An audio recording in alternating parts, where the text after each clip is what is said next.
Say no more. Literally say no more, because I have to say something else. Talk some Cowboys now. Quietly putting together a great season at 5-1, but Dak Prescott still working his way back from that calf strain he's dealing with. He's been limited in practice all week. Head coach Mike McCarthy asked about his quarterback status for Sunday's game against the Vikings, and he said this. Back on Dak here for a second. Is it fair to say that you're preparing as if he will play, or you're going in thinking he might not play? How do you view your mindset with him right now on a Wednesday? I think I've already answered that. I mean, he's going to practice. He's going to go through the individual part of it. He's in the game plans. I mean, he's preparing to play. But, you know, he's got to cross the threshold to make sure he's full go. We got former NFL coach, three-time Super Bowl winner, and man with plan, Eric Mangini, joining us. Coach, top of the morning to you. Thank you so much for being here. Let us stick with this game. What's the plan for the Cowboys to avoid the upset in Minnesota this weekend? Well, you know, I always like to start my game plan with something that Nick can get behind and Nick is excited about. So I'll start it here where they need to have 30-plus carries and 30-plus rushing attempts combined. And if you go back to Dak's rookie year, that was the program. They led the NFL in rushing attempts. When you look at this 5-game winning streak, they've averaged 34 rushing attempts per game, and they're averaging 5.1 yards a carry. And when you can run the ball like that, it opens up everything offensively. It opens everything up in the passing game. It protects your young defense, and they need to stay with that program, combined with the fact that Minnesota's 26 against the run. So that's the first thing that they have to do. The second thing that they're going to have to do is they're going to have to find a way to keep Dak upright. And this becomes even more important with the fact that he's nursing this calf injury. They're not going to be able to roll him out of the pocket. He's not going to be able to move against pressure as much. And when you look at Minnesota defensively, the game against Dallas, they've just gotten a huge play. They've taken the lead, and now this is the ensuing drive. And Dallas is going to play off-man coverage. They're going to bring the safety down into the short zone. They're bringing another safety down to the middle of the field. So it's tighter than zone, but not as risky as press. And right here, Trayvon Diggs is covering Kendrick Bourne, and Bourne's going to push vertically and then hint outside. And what's going to happen is Diggs is going to bite on the outside hint, which now puts him in a bad position. He's underneath Bourne. Bourne does a great job here. You see how he stays outside the numbers. Now that makes the safety only have one possible thing to do, and that should be to play Bourne and get him down, to tackle him. But the safety's decision now, she's going to go try to play the ball, even though there's no chance. And not only does he not play the ball very well, he's jumping after Bourne has already made the catch. It's the difference now between a big play and a game-changing play, and there's no need for it. And when you've got a guy like Trayvon Diggs and you're playing safety and you know he's going to take chances and you benefited from his chances, you can't then take chances yourself. So Dallas can't give up these giant game-changing, momentum-changing plays if they're going to want to beat the Vikings.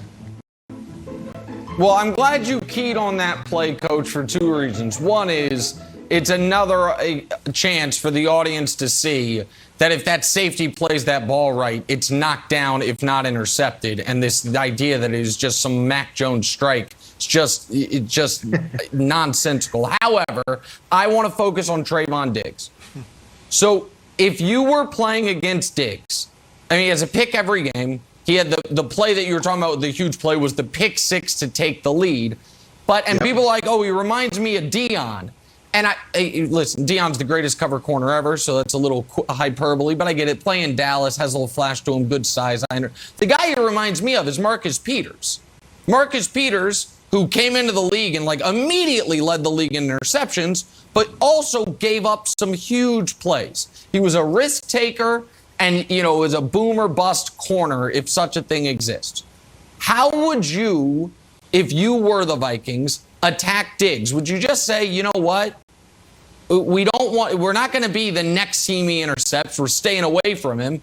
Or would you roll the dice and say, we're going to use his aggressiveness against him, we are going to target him, and we are going to try to make the Cowboys pay for how he's trying to make the big play? How would you go after Diggs? Well, I coached two players that were incredible in terms of turnovers with Ty Law and Asante Samuel. Both guys had great instincts and could make quarterbacks pay when they were thrown on.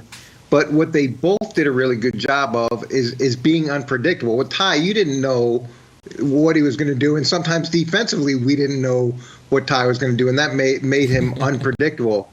The thing that you want to do with players like that are going to take chances is you want to play off of that need to make a play, just like New England did. And what that means is a lot of double moves. So when you're going to go after him, you're going to run a pattern. You're going to run a pattern so that he sees it, and now he's thinking, okay, the next time that comes, I'm going to go ahead, break up on that, and get my pick. That's when you throw in the double moves, the out and ups, the little hitch and goes, the comeback and goes, all those different things where it sells to him that he's got an opportunity to make a play, and then you throw the double move on him. That's the best way to go after guys like that. Coach, I think this is a serious candidate for an upset alert because I think Minnesota is better than a lot of people think and better than their record. We know they've won 3 of their last 4, and their losses, close loss to Cincinnati, close loss to Arizona that they obviously could have won, and then a close loss to Cleveland. You mentioned their defense and the pressure they can put on the passer. Offensively, we know that Cousins is having a great year. They've got the great receiving core, and they got a good running game, too. How good do you think Minnesota really is? I agree with you, Chris. They're underrated. And when you look at those games, the Cincinnati game was a loss in overtime, and it was a fumble late, which set up the loss. And we didn't know how good Cincinnati was at that point. When you look at the Arizona game, what was that? It was a 37-yard missed field goal to win the game for Minnesota, and then the kicker had hit a 52-yarder earlier in the game. That really should have been a win as well. The Cleveland game was tighter but still close. What was that? 14-7. That loss. Yep. So they've lost to really good teams, and a couple of those games you could argue they should have easily won or should have convincingly won. And now they're in a situation where they are underestimated and they are an afterthought. But you look at them cumulatively and holistically, and there's a lot of good things that they do on a week-to-week basis. If they can just put it together and get a little momentum, they could go on a significant streak. Well, they'll have a nice test in the 5-1 Dallas Cowboys this weekend, so we'll see if the Cowboys can extend their lead. All right, Coach, as always, thank you. It was a great game plan. Learned a lot. We got to shift to the NBA because James Harden not learning a lot from the NBA's new rules. He can't draw a foul anymore. Are the rule changes